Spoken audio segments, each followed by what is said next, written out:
So let's begin with hands up for any questions for either of the student athletes. Okay, start on the left in the front row. Travis Brown with KBTX. Wade, towards the end of the game and overtime, how important was it when y'all got into the bonus to get the line and get those free throws? Because it seemed like that's just where kind of y'all's rhythm was in this game. That question was for Wade. Okay, good. Yeah, that's kind of how we want to go about our offense throughout the whole game. You know, we want to go to the free throw line and try to get free throw makes.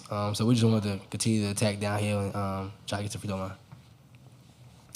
Okay, next question on the front row. Do you have it? Go ahead. Tony Catalina from Austin American Statement to Henry. Henry, you had spoken this week about how if you ain't ready to play, like, don't get on the plane. Obviously, there's no moral victories in this, but how do you feel about your team's, effort today? I thought we competed on both ends of the floor. I thought every single person in that locker room, coaches, managers, players, were all 10 toes, and they wanted to be in the fight. And I think, we fought in the middle of the ring the entire time. I don't think anybody backed down. So I'm proud of everybody in the locker room. Okay, next question on the right, second row.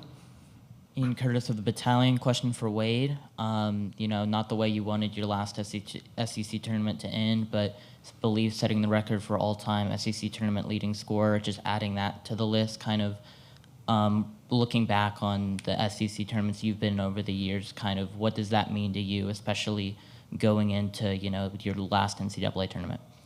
Yeah, we've had a lot of great memories here in the SEC tournament. If it was here in Tampa my freshman year, we've been blessed to be here. We've had a lot of success here. I'm thankful for my teammates and my coaches, because without them I wouldn't be able to achieve that honor. But I'm just thankful to be here. Thankful we got another day to wake up and we're still able to play, so I'm excited for that. Next question, third row on the right. Teresa Walker, the Associated Press. Wade, with that experience in this tournament, you guys are probably best positioned to see how this league has toughened and gotten tougher. This year, maybe 14 teams go to the NCAA tournament. How much, can you pin it on one thing, and how much fun, or is it just a meat grinder when the level play is this good across the board? It's great. I feel like the competition builds us for what's coming. Every night, no matter who you're playing, if it's on the road, if it's at home, if it's neutral site, every team's going to give you their best punch. And, it's exciting. You want that. You grow up as a kid dreaming to play against the best. And over the years, the SEC has turned into one of the best conferences. So we're excited to play tonight. We've been excited to play all year, and we're just going to continue that excitement and wanting to play for one another. Next question on the front row on the left. Travis Brown, KBTX. Henry, does it ever surprise you the ways that Wade's able to draw a foul or get into a play? And is there any today that stood out that impressed you? No, not really. He has a super high basketball IQ, and I know he watches a ton of film and he studies things, players, plays, the opposing defense, and so I'm not shocked at all. So I think that next question, second row on the right. Go ahead. Question for Henry. Out-rebounded in the first half, but really turning the corner in the second half in overtime and out-rebounding Texas. Kind of what changed there? And then down the stretch, kind of what was that physicality, that rebounding battle like? I would say just our mentality. I thought, all game I thought we were physical, but, you're playing a team, that's trying to be more physical than you, and I thought that we handled it right in the second half as far as being the more physical team. And credit to even the guys, Jace, Andy, Solo, Pharrell, Hayden had a big one in that game. Like, everybody contributed to rebounding tonight, and so thankful and just more work to do. Next question on the far left in the back. Donna Conrad, 15 ABC. For either player, you guys have talked about purging all season. Obviously an emotional loss here with the double overtime. You just put a lot into it. So how quickly do you have to flush this one, just knowing what's ahead and can't really hang on to what happened here? Henry, would you take that one? I would say it's everybody's background, everybody's character. Everybody on this team, from the coaches to the players, have been through something. We've gone through trials and tribulations ourselves, so it's nothing that we haven't experienced. We're going to get back, we're going to go to sleep, and we're going to be ready to work. And I don't think anybody in that locker room has any doubt or any fear. Nobody is built like that within our locker room, from the coaches to the players to even the managers, and so we're we're not that excited right now, but we are ready to purge again, and we're ready to go. We got time for one more question for either of the student athletes. Anyone? All right, we'll excuse the student athletes. You can return to the locker room. Thank you. And we're going to go to questions for Coach Williams. So if you'll raise your hand, we'll get one of the floor mics to you. Let's start in the second row on the end. Olin Buchanan, TexAgs. Buzz, I have to ask you about the timeout. Actually, 2 points. First of all, what you saw, what was the thinking there, and then secondly, what were y'all trying to do on the inbounds player? Why did you think that would work? Talking about in overtime. I'm talking about after the first overtime. Y'all had a 4-point lead. Wade hit a 3-pointer, but it was taken off by the. Yeah, that was in the second overtime. I'm not sure. That's what I was asking. I just thought it was scrambled, 2-possession game. We had possession. I'm pretty confident, Olin, that we had 2 timeouts. We had gotten, I believe, 2 scrambled offensive rebounds. Both shot attempts were just okay. I felt comfortable with 2 timeouts and short clock. I understand 4 made the shot. I apologized. But I still agree with the premise of 2-possession game. If you score, that turns into a 3-possession game. And with 2 timeouts, I was okay with that after what had transpired that possession. Okay, next question on front row. Travis Brown, KBTX. Late in the second overtime, Zurich with the 3. Do you like that shot there, or with the success y'all had getting to the free throw line? Would you like to see him drive in on that? Yeah, delicate balance, but probably categorically overall, I wish we would have got to the paint a little bit more. I know our free throw attempts are okay in the second half and in overtimes, not in the first half. Both teams got to the bonus probably a little early in the second half. Some of that special stuff, Travis, that we were doing that created some of those fouls is new. And I thought we executed it pretty well. And we were somewhat manipulating the pieces and some of that stuff we were doing in the full court. So not a problem with Zoo shooting a 3 or 4 or even CJ's 3s. But any time score momentum, if we're down and we can stop the clock, we would like to. It's kind of a new rep with these guys on going home this early. Have you kind of wrapped your mind around how that looks in the days moving forward? Yeah, I try to handle the emotion of it the right way. I think anytime you play a game that's a 1-possession game for 50 minutes, there's a lot of exhaustion, not just physically but mentally. And then you're always, I don't, but a lot of our staff is trying to figure out the logistics. And so because I don't have all the information, we'll try to figure out how to handle the weekend the appropriate way. And then based on what happens on Sunday, we'll decide how to handle the week, whether we play Thursday or Friday. Do we travel Tuesday? Do we travel Wednesday? So I don't think that for me, post-game, after all that transpired over the last 3.5 hours, it was the appropriate time to answer it. Next question, front row on the right, and then we'll come back and get y'all on the left side. Tony Catalina, Austin American Statesman. Obviously, Coach, I know you're big into the feeling around your guys and just understanding how they feel in each match and each game. Obviously, you didn't probably learn anything new about them you didn't already know, but what do you say about their effort today, despite all of the circumstances that come with you guys this season? Yeah, I believe love wins, and it may not win on the scoreboard, but when you allow love to control your heart, then there's no anxiousness. And when there's no anxiousness, typically speaking, your best comes out. And I thought a lot of our guys did a lot of really good things. And a credit to Texas, their players, their coaches, they did a lot of great things. And I think in the month of March, regardless of the seed, regardless of the opponent, not just in the SEC tournament, but wherever we are next week, I think that's why it's called madness. And so I think handling all that comes with it, it's never going to go perfect. And you don't want to be exclusively outcome-based. There will be some lessons that we can learn. I didn't think that we played to our recipe quite as exact as you have to in the first half. I think we had 3 offensive rebounds, which was 14% offensive rebounding percentage. Was that because our guys weren't doing a great job or playing hard? No. Was that because too many of our shots were what we would deem unpredictable? Yes. I think we only shot 27 balls, which is a high number in the first half. They shot 35 balls. That's too high of a number. And so our offense needs to help our defense. And when we're not controlling the glass at the rate that we have become accustomed to, both things are going to suffer. We're not going to collect offensive rebounds. We're not going to collect free throw attempts. We're not going to get our defense set. And now we're kind of shaving both sides of what's important to us in our recipe. Similar to what happened in Baton Rouge on Saturday. I thought in the second half, in our last regular season game, we were tremendous. We finished the game with a 39% offensive rebound percentage and 80% defensive rebound percentage. Okay, now we have a chance.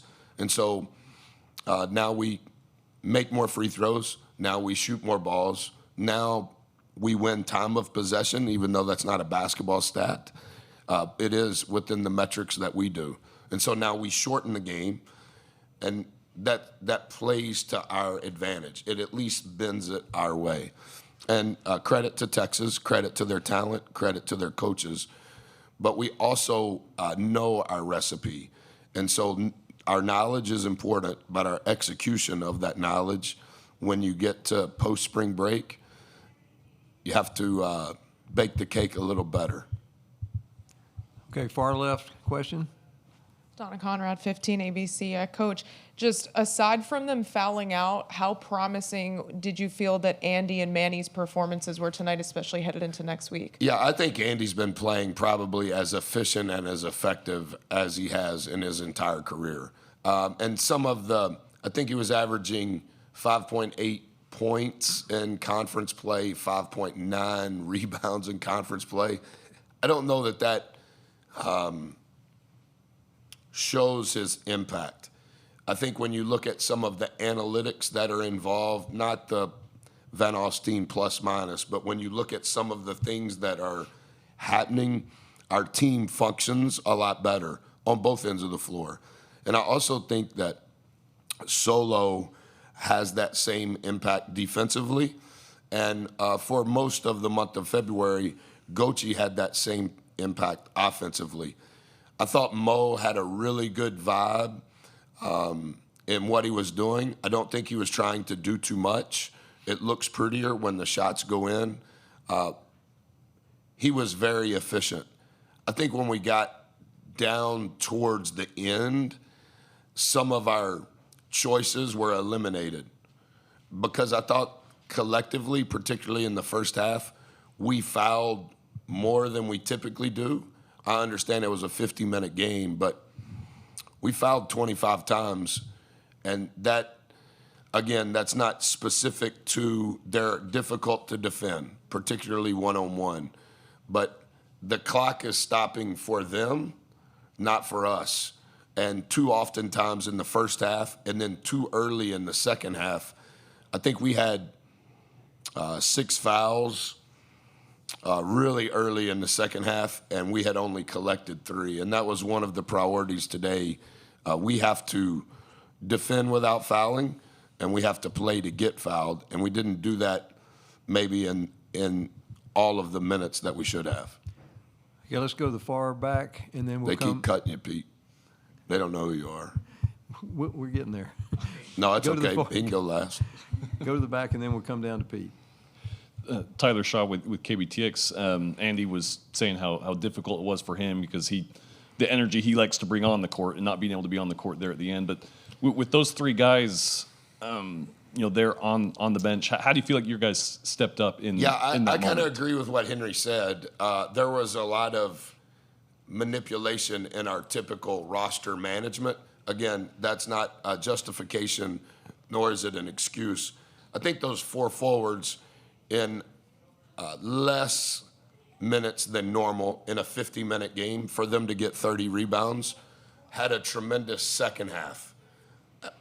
But what hurt us was those fouls maybe prior to a shot attempt in the first half that prevented us from having the ability to manage it from a roster standpoint in the second half the way that we need to and into overtime. And I think it's similar to what Olin's question was with the timeouts. When you're playing in these games this far in March, your timeout management is just as important because a lot of, even with the foul trouble, we're subbing offense for defense, and you want to be able to control the clock a little bit, but you want to have an extra timeout when possible when you can't sub offense for defense.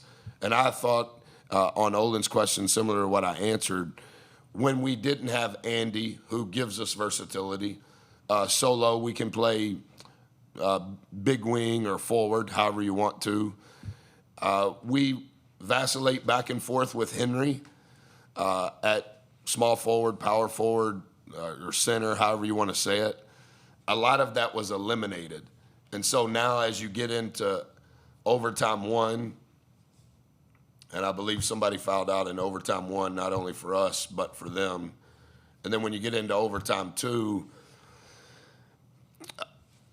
you're trying to hedge every bet that you can and make sure that you hold enough to be able to finish the game. And I thought all of those guys, H, Mo, Jace playing power forward, I thought they did a lot of good things, even in the shot that Travis was talking about, that Zoo shot.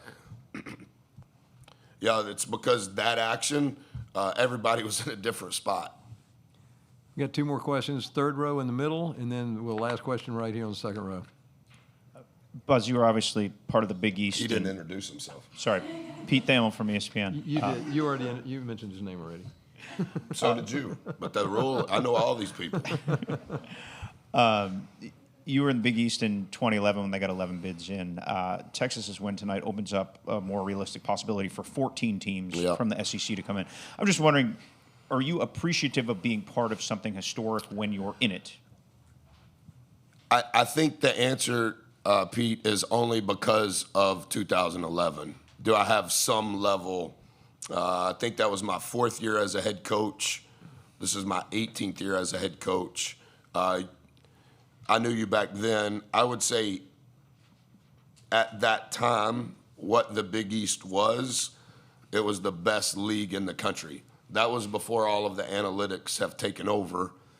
I think during my time in the ACC, it became the best league in the country. I do not think that when I came to the SEC would I say it was the best league. I think what happened in non-conference obviously contributed to the narrative. But I also think, and I mentioned this post-game on somebody, or maybe in media availability, we had played 17 conference games, and at that time we were 10-7. And we were going to LSU to have a road winning record if we won. And the differential in points per game and points allowed for us at that time was 1.2. And I think that so that led me to look at that for every team. And it doesn't apply to every team. I think there is maybe a couple of outliers just because of style of play and on either end. But I do think what's transpiring is historic. And I don't think that when you're living in it, you're clapping as a fan or as a media member going, this is really cool. I think you're trying to figure out how to not suffocate yourself from the burden that you feel that this possession can move the needle. And I think that I've seen so much growth. Even I know these guys they represent us in such a perfect way in their words, but when you live in it, I have found that the guys that we're coaching are much more receptive to the lessons because they realize that what we're trying to explain, that could be the difference in the game. Because you're playing through 17 games, you're playing. It's going to be a 1-point game, and I think that tonight would be our fourth. We've played 26 quad 1 or quad 2 games as of now, and I think that was either our 13th or 14th game decided by 2 possessions or less. Last question right here on the second row. I think I'm going to be a blogger. This is Buzz, and I work for BuzzWilliams.com. Doesn't pay as well. That's okay. Coach, what did you think of the A&M kind of students and the fans that traveled, and how did that play into the emotions of an SEC tournament game against Texas? Yeah, sorry for interrupting, Ian. You need to meet Pete when this is over. I could feel it. And, kind of not having the normal warm-up kind of changes what we do pregame. And kind of once the starting announcements or the starters are mentioned, I see my wife, and then I kind of just lock in. But I could kind of feel the energy from the students. I love having the band just because I'm old. I think that adds to the collegiate environment. And I also think the old adults that were here to support us, I thought they were pretty excited too, or just from the feel of it. Thank you, Coach. Thank you.